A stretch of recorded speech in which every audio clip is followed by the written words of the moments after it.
তোমার বাবার বন্ধুর বাড়িতে দাওয়াত খাইবে, গোশত খাইবে, খুরবা খাইবে, যা কিছু খাইবে, খাওয়ার সময়তে এই তোমার কথা একটু মনে করিও, মনে করিয়া এই মার জন্য কিছু নিয়ে আসিও, আর এই মাকে দিও কিছু। ও বন্ধু, আজকে ওটাই সিদ্ধান্ত এসে গিয়েছে।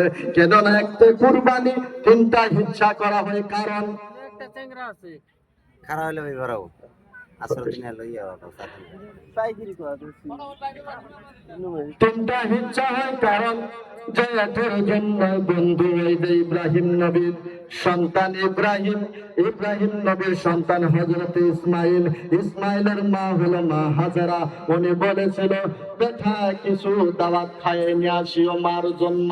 তার জন্য আমাদের কানুন ওই জায়গা থেকে এসে গিয়েছে, একটা কুরবানি তিনটা হিচ্ছা করা হয়।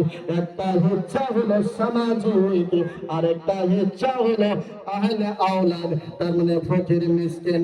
আর একটা হিচ্ছা হলো নিজের জন্য, কেননা নিজের জন্য মা হাজিরা বলেছে, তার জন্য ওই হিচ্ছা খানে নেওয়া হয়।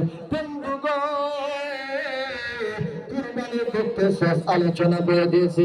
যিনারা কুরবানি দিবেন, যিনারা কুরবানি করবেন, বন্ধু কুরবানির নিয়মটা এত এত সুন্দর, এত ভালো। এখন আমরা মজবুরি সিস্টেম কুরবানি করি বলে কেমনে, একটা ইমাম সাহেব